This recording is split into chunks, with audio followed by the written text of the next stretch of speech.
दोस्तों नमस्कार।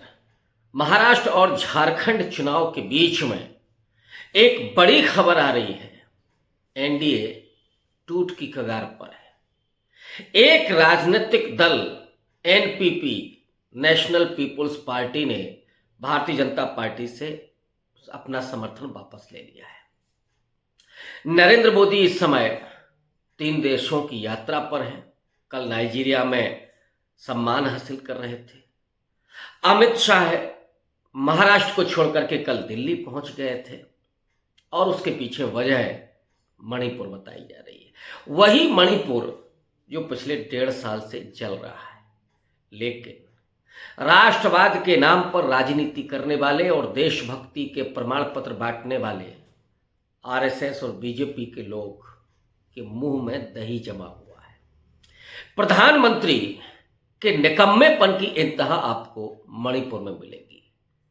ये वो नरेंद्र मोदी हैं जिन्होंने नोटबंदी में लोगों के मरने और तकलीफें झेलने पर खुशी जाहिर करते हुए कहा था कि लोगों की शादियां टूट गईं। ऐलान तो किया था कि चौराहे पर लटका देना अगर मैं नाकाम साबित हो जाऊं, लेकिन आज तक नोटबंदी की कामयाबी को कभी नहीं भुनाते।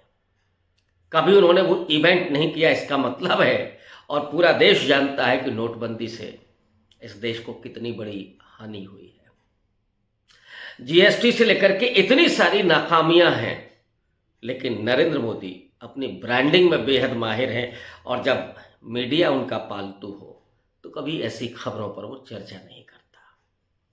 अगर इस तरह की खबरें आती हैं तो फिर उसकी चर्चा बांग्लादेश घुसपैठियों पर चली जाती है। पाकिस्तान में एक भिखारी ने कितने करोड़ रुपए का भोज दिया है, या वहां पर महंगाई से कितने लोग परेशान हैं, ये खबर दिखाई जाने लगती है।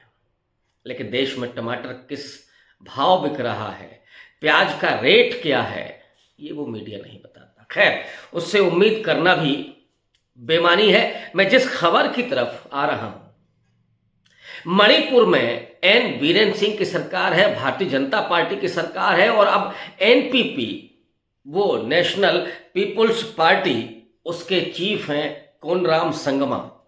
7 विधायक हैं। उन्होंने पत्र लिख करके जेपी नड्डा को अपना समर्थन वापस ले लिया है। अब जरा वहां की विधानसभा के अंकगणित को देखें तो सरकार पर कोई खास खतरा नहीं है। 60 विधायक हैं मणिपुर में, 31 चाहिए बहुमत के लिए, लेकिन ऑलरेडी भाजपा के पास 32 विधायक हैं। तो एक लिहाज से आप कह सकते हैं कि एनडीए के टूट के बावजूद बीरेन सिंह सरकार पर कोई खतरा नहीं है। लेकिन हालात सिर्फ इतने नहीं हैं।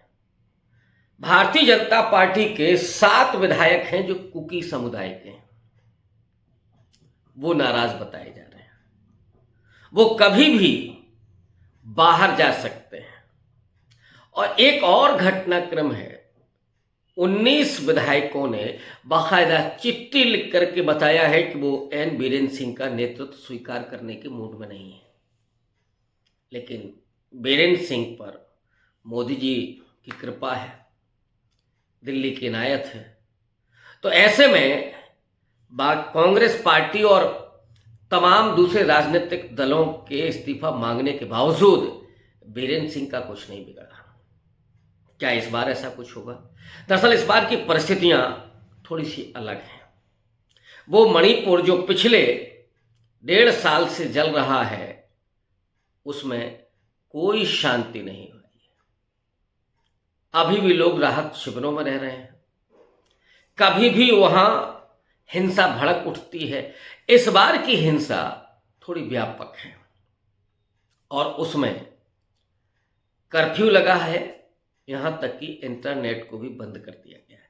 दरअसल जिरी नदी में एक महिला और 2 बच्चों के शव मिलने के बाद ये हिंसा और तेजी से भड़क उठी। इसके अलावा 2 मैतेई समुदाय के लोग मृत पाए गए और इधर अर्धसैनिक बलों का दावा है कि 10-12 करीब उग्रवादियों को उसने मार गिराया। ये जो परिस्थितियां हैं कि मैतेई और कुकी समुदाय आपस में अविश्वास और आशंका में जी रहा है, एक दूसरे पर प्रहार कर रहा है, हिंसा हो रही है, और इसकी जिम्मेदारी किसकी है? ऑब्वियस है, वहां की सरकार की नंबर 1 और भारतीय जनता पार्टी की जो पूरी विभाजन की राजनीति है उसने मणिपुर को वहां ले जाकर के खड़ा कर दिया है। एक ऐसी राजनीतिक पार्टी, एक ऐसा सांस्कृतिक संगठन जो अखंड भारत की बात करता है, जो आजकल पीओ को भी लेने के लिए तैयार बैठा है। योगी आदित्यनाथ ने तो बाकायदा 6 महीने का समय भी दे दिया था, वो कल गुजर गया, कि अगर नरेंद्र मोदी की सरकार तीसरी बार बनती है तो 6 महीने के भीतर पाकिस्तान अधिकृत कश्मीर भी भारत का हिस्सा होगा। इधर एक और बाबाओं का आजकल राजनीति में बहुत बोलबाला है। एक बाबा जो धर्म की बात करेगा, ईश्वर की बात करेगा, लेकिन अपने चहेतों को नौकरियां दिलवा रहा है किसी मंत्री से कह करके। उसने एक और दावा किया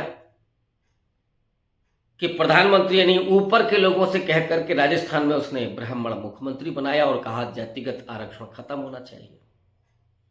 वही बाबा दावा कर रहा है इस देश को, पाकिस्तान को शामिल कराने का, पाकिस्तान खत्म हो जाए, और उसने तो अपने ऊपर तक अर्जी लगाई है। तो एक अखंड भारत बनाना है। अब अखंड भारत बनाना है, लेकिन हकीकत यह है कि मणिपुर भी नहीं संभल रहा है।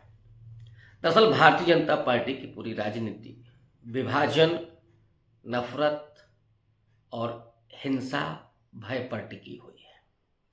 ये 4 उसके फिनोमिना के हिस्से हैं: विभाजन, नफरत, भय और हिंसा। इन 4 तत्वों के आधार पर भारतीय जनता पार्टी ने राजनीति हमेशा की है, और दुर्योग ये है कि इस देश की सत्ता उनके हाथ में पहुंच गई है। इसलिए मणिपुर में जो हो रहा है वो अवश्यंभावी था। उसको ये सरकार रोकने वाली नहीं है, क्योंकि इसको विभाजन में ही मजा आता है। कुकी और मैतेई समुदाय अगर नहीं लड़ेंगे तो बीजेपी की दाल नहीं गलने वाली है। ठीक वैसे ही हरियाणा में जाट वर्सेस नहीं होगा तो बीजेपी की दाल गलने वाली नहीं है। उत्तर प्रदेश और बिहार में जब तक यादवों के खिलाफ नफरत और भय नहीं पैदा करेंगे तब तक वो खेल होगा नहीं। ऐसे तो हिंदू अस्मिता और हिंदू राष्ट्र की बात करने वाले। खैर, मणिपुर को जिस हिंसा की आग में झोंक दिया है, जिस दलदल में झोंक दिया है, क्या वो उबर पाएगा? और उससे बड़ा सवाल कि एन बीरेन सिंह की जो सरकार है वो क्या रह पाएगी? जिस तरह का विरोध हो रहा है, एक तो एनपीपी ने समर्थन वापस लिया है, 7-6 कुकी समुदाय के जो विधायक हैं वो भी नाराज बताए जा रहे हैं, प्लस 19 विधायकों ने एन बीरेन सिंह को हटाने की मांग की है। तो क्या मणिपुर में सत्ता बदलेगी, या फिर कहीं ऐसा ना हो कि भारतीय जनता पार्टी ही टूट जाए? हालांकि 19 विधायकों के अलग होने के बावजूद भारतीय जनता पार्टी उस तरह से टूट नहीं सकती, क्योंकि 2/3 बहुमत चाहिए। 2/3 बहुमत ही एक अलग पार्टी का निर्माण करेगी, लेकिन भारतीय जनता पार्टी जिसका जिस तरह से शिकंजा कसा होता है ऊपर लेवल से, उसमें बीजेपी के टूटने की आशंका लगभग ना के बराबर है। लेकिन अगर इसी तरह से विधायक अड़े रहे और डटे रहे तो एन बीरेन सिंह की छुट्टी जरूर हो सकती है। क्या मणिपुर संभल पाएगा? फिलहाल उम्मीद नहीं दिखती है। और जो लोग राष्ट्रवाद की बात करते हैं, देशभक्ति का दावा करते हैं, उन्हें देश के लोगों से कोई मोहब्बत नहीं है, कोई चाहत नहीं है। देश के प्रति असली चाहत तो तब होती है जब वो देश की चिंता करते हैं, जब वो मणिपुर में उन नौनिहालों की चिंता करें जो दुधमुहे बच्चे हैं, जिनको पोषण ठीक तरह से नहीं मिल रहा है, जो राहत शिविरों में रह रहे हैं, उन माताओं बहनों की चिंता, उन महिलाओं की चिंता, जो डर के साए में जी रही हैं, जिनके पास कोई कमाई का जरिया नहीं है, उनके आदमी लोग उनके साथ नहीं रह पा रहे हैं, घरों में वापस नहीं जा पा रहे हैं, आशंकाओं में वो जो इसकी कोई चिंता नरेंद्र मोदी को नहीं है। नरेंद्र मोदी छोड़ करके चले गए हैं, 3 देशों की यात्रा कर रहे हैं। पिछले 10 साढ़े 10 साल में उन्होंने पूरी दुनिया का चक्कर लगा लिया, विश्व पर्यटन कर लिया, लेकिन देश को तो कुछ हासिल नहीं हुआ। ये मैं बार बार कहता रहा हूँ कि वाइट पेपर लाया जाना चाहिए कि नरेंद्र मोदी की विदेश यात्राओं पर अब तक कितना करोड़ रुपए खर्च हुआ, उसका फ़ायदा किसको मिला। अडानी को जगह जगह प्रोजेक्ट मिल गए, लेकिन देश को क्या मिला। अडानी लूट लूट करके जिस तरह से धनाढ्य हो रहा है, धन कुबेर हो रहा है, और वो दुनिया का नंबर 1 अरबपति बनने की कतार में है। नरेंद्र मोदी की हसरत शायद यही है, लेकिन 81 करोड़ लोग 5 किलो राशन पर जी रहे हैं। देश सबसे ज़्यादा कुपोषण का शिकार है। भुखमरी की संख्या सबसे ज़्यादा दुनिया में इस देश में है। हालांकि बिलियनियर भी तीसरे नंबर पर हैं, अमेरिका और चाइना के बाद। इन परिस्थितियों में इन स्वघोषित देशभक्तों की असलियत सामने आती है कि इन्हें सत्ता और वर्चस्व चाहिए। इनके लिए देश के लोग, देश के राज्य और संस्कृति, भाषा कोई मायने नहीं रखती।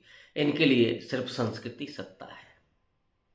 इनके लिए देशभक्ति सिर्फ वर्चस्व है।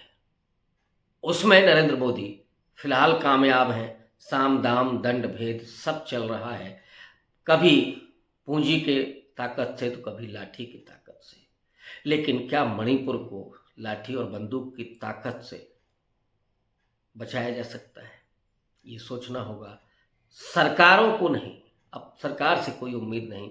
ये सोचना होगा इस देश के लोगों को कि क्या हम विभाजन, भय, नफरत और हिंसा की राजनीति को पसंद करेंगे, या फिर इस देश में शांति, सौहार्द, प्रेम और विकास, इसकी राजनीति को पसंद करेंगे। तय आपको करना है। आज के लिए फिलहाल इतना ही। बहुत शुक्रिया, धन्यवाद।